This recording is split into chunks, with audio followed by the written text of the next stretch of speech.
ओम। सबसे पहले तो मैं सभी जो अररिया जो क्षेत्र में ये पहली बार ही मैं आया हूँ, और मुझे जब मैं आ रहा था तो मन में बहुत सारे प्रश्न थे कि यहाँ के लोग कैसे होंगे। लेकिन जब मैं यहाँ पर मैंने देखा तो लोगों का जो प्रेम देखा और जो भाव देखा लोगों का कि एक समर्पण का भाव, कुछ करने का भाव, तो वह वास्तव में ही मेरे लिए बहुत यादगार रहेगा। क्योंकि इतना प्रेमपूर्ण भाव, कुछ करने का, आपस में साथ जुड़ने का, यहाँ एक इस क्षेत्र की मैंने विशेषता जो देखी और जो समझी कि यहाँ कोई हिंदू और मुसलमान बनकर नहीं, आपस में एक प्रेम के साथ जुड़ करके अपना परिवार समझ कर इस क्षेत्र के लोग रहते हैं। इस क्षेत्र की में जो लोग रह रहे हैं वह इस प्रकार से रहना पसंद कर रहे हैं कि जैसे कि हम हिंदू मुसलमान या कोई धर्म से नहीं, जाति से नहीं, हम एक परिवार हैं और एक परिवार की तरह रह रहे हैं।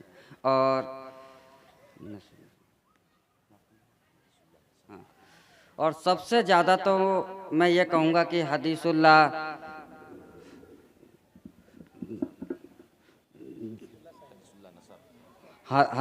नसर जी ने, जो पहले मेरे पास जब फ़ोन आया था तो उन्होंने कहा था कि मेरा एक्सीडेंट हो गया है, और जैसा कि मौलाना जी ने अभी जावेद साहब ने बताया कि यह प्रोग्राम नहीं होना एक दो दिन के लिए टल भी गया था, लेकिन जो इनकी जो भावना थी करने की और आप का जो उन्हें साथ मिला, तो जो यह कार्य हुआ यह वास्तव में ही स्वयं में ही एक मिसाल है। और जो हदीसुल्लाह नसर जी जो यह काम लेकर चल रहे हैं, हमारे जावेद साहब काम लेकर चल रहे हैं कि हमें अमन लाना है, हमें शांति लानी है, तो यह शांति जो है, यह शांति ही इंसानियत का प्रतीक है। क्योंकि यह इंसान जब ही तरक्की कर सकता है जब उसके पास शांति हो, उसके पास अमन हो। अमन होगा तभी उन्नति होगी, और उन्नति ही सुख को पैदा करेगी। इस शांति के लिए एक छोटा सा उदाहरण देता हूँ कि अक्सर लोग ये कहा करते हैं कि सभी धर्मों का अलग अलग हैं, सभी धर्म इकट्ठा होना चाहिए, लेकिन यहाँ मेरा अलग मत है।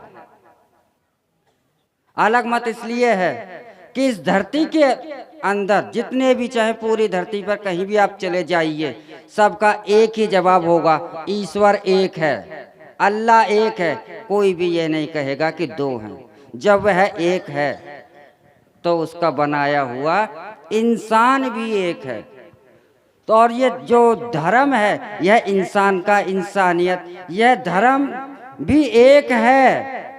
बस अंतर क्या है? अंतर क्या है कि उस ईश्वर की प्रार्थना करने की, उस ईश्वर की आराधना करने के जो हमारे परंपराएं हैं, जो हमारे रीति रिवाज हैं, वह अलग अलग हैं।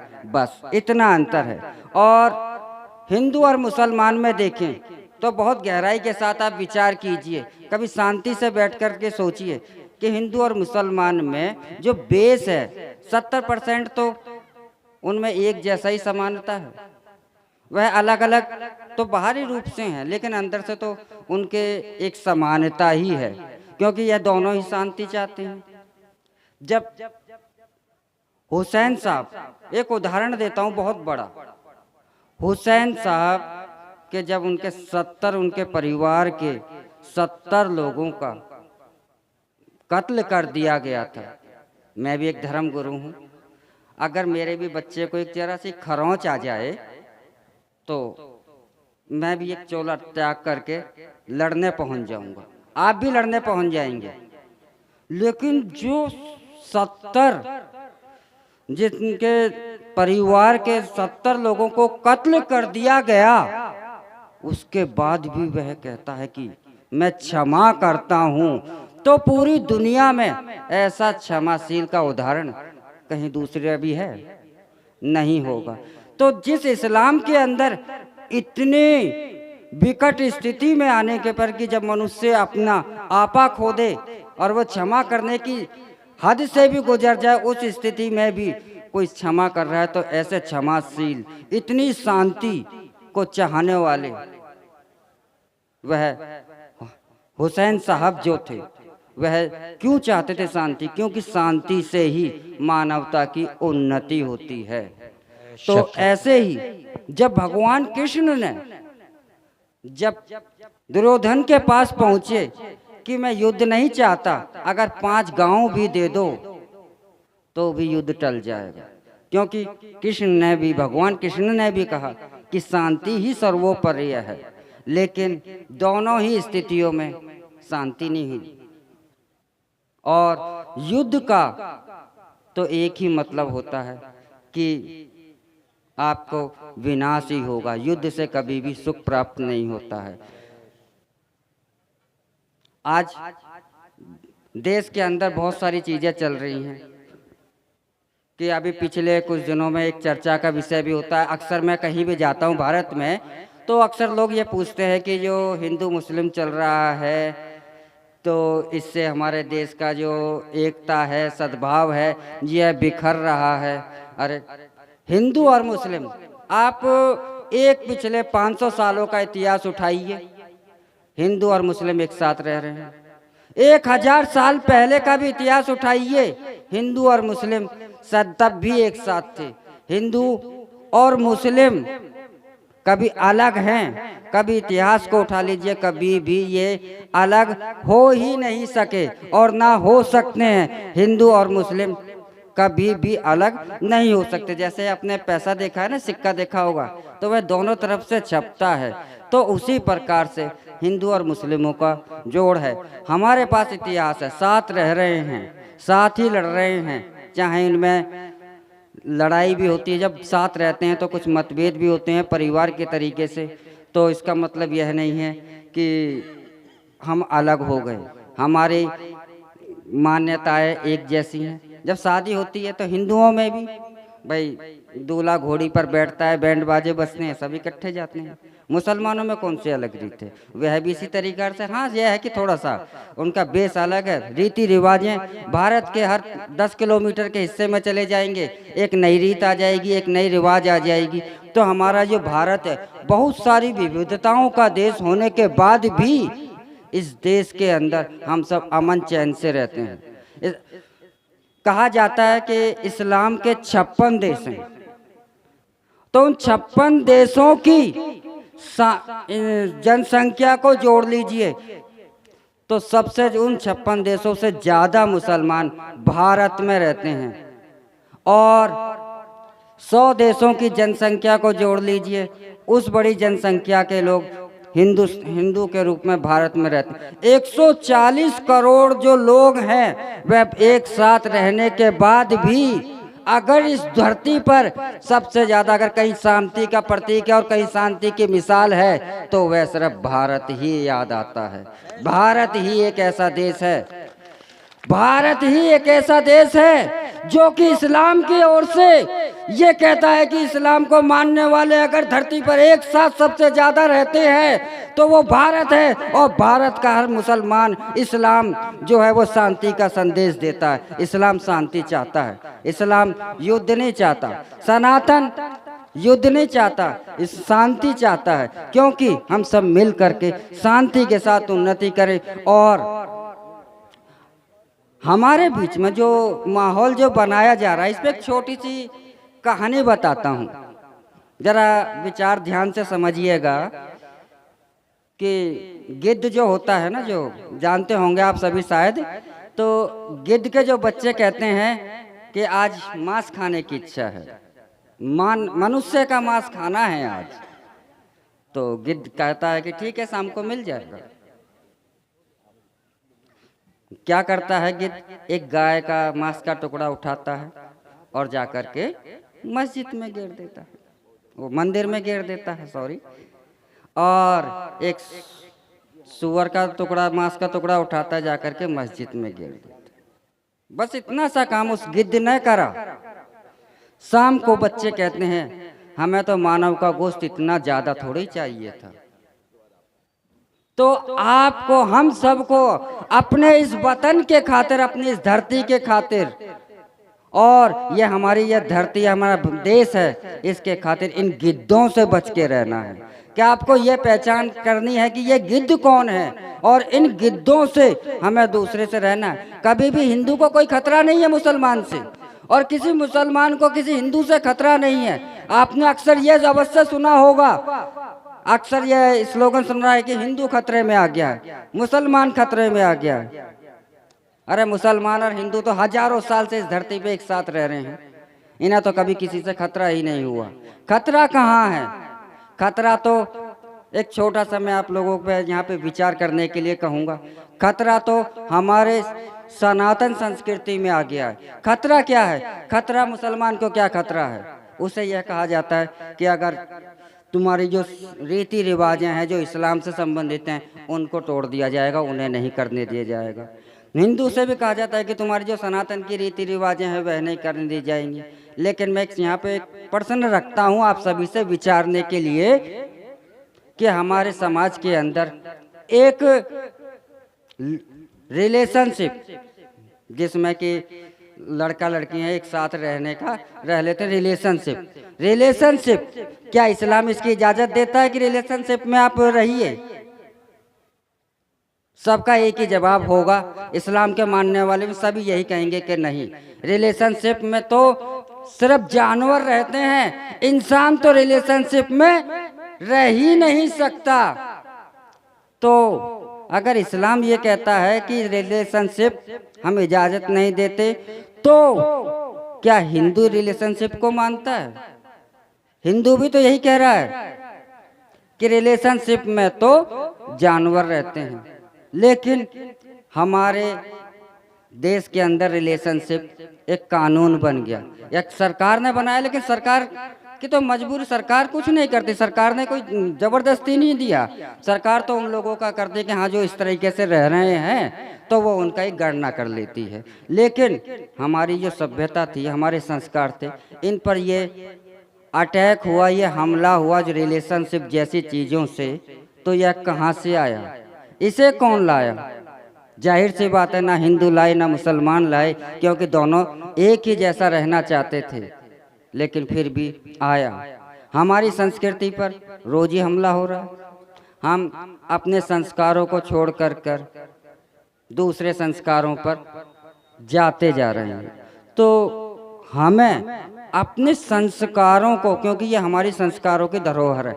आज का एक वाकया है कि दोपहर में ही शायद हम भोजन कर रहे थे, तो एक जो आजकल जो चलन है कि मेज और चम्मच का, एक उदाहरण थोड़ा सा विचार कीजिएगा कि मुसलमानों के अंदर भी ज़मीन पर दस्तरखान बिछाकर बैठने की आदत, खाना खाने की और हाथों से ही है, और हिंदुओं के अंदर भी अपना हाथ से ही खाना खाने की आदत है। दोनों एक ही तरीके से खाना खाते हैं, लेकिन हमें चम्मच कौन पकड़ा गया? ये चम्मच कहाँ से आ गई हमारे बीच में? एक दूसरे ने तो नहीं पकड़ाई। लेकिन अमेरिका में जो वो चम्मच से खाना खाते थे वो हाथ से खाना खा रहे हैं, क्योंकि उन्हें समझ में आ गया कि हमारा जो 5 तत्व, जो हमारे शरीर का स्ट्रक्चर है ना 5 तत्वों से, जिसे हम भगवान कहते हैं। भगवान का मतलब होता है भा से भूमि, गा से गगन, वै से वायु, आ से अनिल, ना से नीर। तो इन 5 तत्वों से निर्मित प्राणी, तो ये हमारी 5 उंगलियां जो होती हैं, तो इन 5 उंगलियों से जब भोजन हम करते हैं तो हमारे शरीर को ऊर्जा प्राप्त होती है। यह बात इस्लाम वाले भी जानते हैं, इसीलिए उन्होंने अपने चम्मच बनाना वह भी जानते थे, लेकिन उन्होंने चम्मच नहीं बनाई। यह बात सनातन के लोग भी जानते थे, चम्मच बनाना दोनों जानते थे, लेकिन उन्होंने अपने संस्कृति में चम्मच नहीं लाए, क्योंकि उन्हें पता है कि हमारे को ऊर्जा कहाँ से मिलती है। लेकिन हमने अपने उन संस्कारों को छोड़ दिया। आपको छोटी सी बात और एक बताता हूँ, पान खाने की। अब पान खाने के, पान के पत्ते में जो एक पत्ता होता है ना, आपको जो कैल्शियम, विटामिन, मल्टीविटामिन की जो टैबलेटें दी जाती हैं, एक पान के पत्ते में इतने सारे विटामिन होते हैं कि आपको 100-200 रुपए की जो टैबलेटें लेने की आवश्यकता होती है वो पूरी हो जाती है पान खाने के लिए। हमारे दोनों हिंदुओं के अंदर भी और मुसलमानों के अंदर भी, दोनों के अंदर ही पान का चलन था। अब क्या है, मुसलमानों में 10-15% बचा हुआ है, हिंदुओं में 2-4% बचा है, हमने अपनी संस्कृति। यानी कि वो पान का जो था एक सॉल्यूशन था। खाना भोजन करने के बाद आप उस पान को खाएंगे तो आपका भोजन का पच भी हो गया, और जो शरीर को आवश्यकता है उनको हटा करके हमारे शरीर में एक केमिकल भरने का सिस्टम शुरू कर दिया। ये कौन लाया? ये तो हमारी संस्कृति नहीं थी। लेकिन और कह रहे हैं कि हम खतरे में हैं। अरे तो भाई ये तो पहचाने कि खतरा किससे है? खतरा आपके दिमाग में एक बात से चला जा रहा है कि हिंदुओं को हिंदू से खतरा है, मुसलमानों से खतरा है। अरे इन दोनों से तो खतरा किसी को है ही नहीं। ये तो हजारों साल से एक साथ रह रहे हैं। अगर ये खतरे में एक दूसरे से होता तो हजारों साथ रहते। आज भी है, 15-20 दिन के बाद शायद रमजान शुरू हो जाएंगे, तो जो कपड़े का व्यापारी है वो ये सोच के थोड़े तैयारी कर रहा है कि जब कपड़े मेरे मुसलमान नहीं खरीदेगा। उसे तो ये पता है कि रमजान आ रहे हैं, मेरा कपड़ा बिकेगा। मिठाई वाला अपनी मिठाई के लिए रख रहा है, चाहे वो हिंदू हो मुसलमान हो, उससे कोई मतलब नहीं। उसे तो त्यौहार से तो हम जब ईद दिवाली आती है तो हम त्यौहार भी इकट्ठे मनाते हैं, सब कुछ इकट्ठा मनाते हैं। तो हमारे में ये भेद कहाँ से आ रहा है? ये भेद इसलिए आ रहा है क्योंकि आज हमारा देश जो है बहुत तरक्की पर है और हम आज विकास की गति को पकड़ गए हैं। तो इस विकास की गति को कैसे रोका जाए और कैसे इस विकास की गति को समाप्त किया जाए, बस इसी को रोकने के लिए जो हमारा सारा खेल जो है वह चल रहा है। तो आपको तो सदैव सजग रहना है और अपने धर्म को, अपने समाज, धर्म तो एक है, धर्म है इंसानियत। ईश्वर ने हमें इंसान बनाया है और इंसानियत का ही धर्म दिया गया है। इंसानियत ही आपका धर्म है और कोई धर्म नहीं। बाकी जो हमारी हैं ये पूजा पद्धति हैं। क्या जन्म और मृत्यु पर किसी का अधिकार नहीं होता? अगर मैं आज हिंदू हूं तो इसका मतलब ये नहीं कि ये मेरी इच्छा है। धर्म तो पर्सनल मैटर है, धर्म व्यक्तिगत मैटर है। अगर मैं आज हिंदू हूं तो ये तो मेरी व्यक्तिगत इच्छा है। मेरा दिल करता है कि ये पूजा पद्धति अलग है, मैं इस्लाम वाली पूजा पद्धति अपनाना चाहूँ तो क्या कोई मुझे रोक देगा? कोई नहीं रोकेगा। ये मेरी अपनी व्यक्तिगत इच्छा है, मेरी इच्छा है। मैं इस तरीके से ईश्वर की पूजा करूँ, कर तो ईश्वर की पूजा रहा हूँ। क्या मैं अल्लाह कहने लगूंगा तो क्या वो बदल जाएगा? वह भी तो एक ही रहेगा। मैं ईश्वर कह रहा हूँ, वह भी एक है। तो बस भाषा का है, बस ये हमें समझना है और हमें शांति के साथ, सलामती के साथ हमें अपने देश को आगे ले चलना है। आज हम 70 साल से देश को आज़ाद हो गए, लेकिन 70 सालों के अंदर हाँ इस आज़ादी के लिए अभी मौलाना साहब ने जैसे कहा कि हिंदुओं ने भी लड़ाई लड़ी, मुसलमानों ने भी लड़ी। क्यों लड़ी? क्योंकि यह देश हमारा है। हमारे से मतलब हिंदू और मुसलमान से नहीं है कि अक्सर जैसे कि लोग मैं हिंदू हूं तो बोलेंगे कि ये हिंदू अपना ही कह रहे हैं। ये युद्ध है, ये हमारा है। तो इसलिए हिंदू और मुसलमान सब ने लड़ाई लड़ी, लेकिन आज़ादी की लड़ाई लड़ने के बाद हम शारीरिक रूप से आज़ाद हो गए, मानसिक रूप से हम गुलाम ही रहे। हमने जो आज़ादी का था ना वो रोक दिया, हम पूर्ण रूप से आज़ाद नहीं हुए।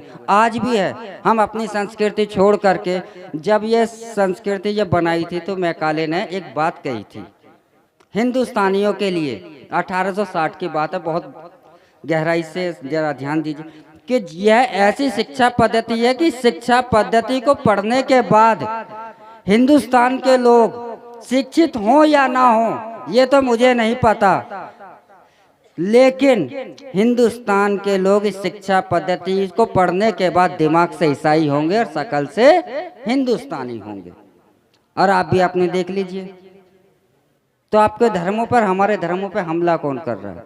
हमारी जो मानसिक साइकोलॉजी है ना, जो हमें भर दी गई है, वह हमारे को हिंदू मुस्लिम या किसी जो भारत के जो भी धर्म है इनसे किसी को खतरा नहीं है, क्योंकि ये तो सब एक दूसरे में रचे मिले हैं। भारत के अंदर, हमारे देश के अंदर, हमारी 140 करोड़ आबादी है, क्या 10-20 करोड़ हिंदू और मुसलमान ऐसे रिश्ते होंगे जिनका कि आपसी में रिश्ता है, संबंध है, शादी संबंध है, रिश्तेदारी है? ऐसे भी 10-20 करोड़ लोग परिवार। तो हमारे तो संबंध रिश्ते सब कुछ एक जैसे हो चुके हैं, बस हमारी पूजा पद्धति अलग है। इसलिए अपने मन में ये भाव न रखते हुए कि हमारा धर्म अलग है, धर्म हमारा अलग नहीं, हम एक हैं, यह धरती हमारी एक है और हमें इस धरती को जन्नत बनाना है, हमें इस धरती को स्वर्ग बनाना। आज भी स्वर्ग है, आज भी धरती स्वर्ग है, क्योंकि जिस स्थान पर शांति हो, चाहे चटनी से ही रोटी क्यों ना हो, लेकिन अगर शांति से मनुष्य खा रहा है तो वह स्वर्ग है। अब जैसे कि अभी मौलाना जावेद साहब ने जिक्र करा था कि हमारे जो नबी आए थे तो उन्होंने कहा था कि मुझे हिंद की खुशबू आती है, तो यह हिंद की खुशबू बिल्कुल सही कहा था उन्होंने। तो हमारा सनातन धर्म भी क्या कहता है, वसुधैव कुटुंबकम, यानी कि ये सारा संसार है वह हमारा ही तो है, हमारा परिवार है। क्यों कहता है, क्योंकि मनु जो थे, मनु हम सनातन धर्म वाले उन्हें मनु कहते हैं, इस्लाम में उनका वर्णन नूह के रूप में किया गया है। नूह कहते हैं या नोहा कहते होंगे, वैसे तो नूह ही कहते हैं, तो नूह के रूप में कहा गया। तो वह जो कहानी भी आप दोनों को जोड़िएगा तो दोनों में कहानी तो देखिए थोड़ा बहुत अंतर होगा, लेकिन वो नाव में सबको लेकर जाते हैं और वह कहाँ आते हैं, भारत में, भारत में ही तो आई। दोनों में कहानी तो दोनों में एक है, दोनों की कहानी एक है। जब वह भारत में आए तो ठीक है जी, वहीं से मनुष्य का जन्म हुआ, उसके बाद वो धरती पर कहीं भी गया तो वो वहीं का हुआ, तो जन्म सबका यहीं से है। तो भारत जो है हमारे सभी धर्मों का जन्म है। इसीलिए सनातन के जो यहाँ के रहने वाले जो लोग हैं वह कहते हैं कि पूरा संसार हमारा कुटुंब है। जब हमारे ऐसा भाव है कि सारा संसार हमारा कुटुंब है तो हम दूसरे के साथ शत्रुता कैसे कर सकते हैं, विचार कहाँ से आ सकते हैं।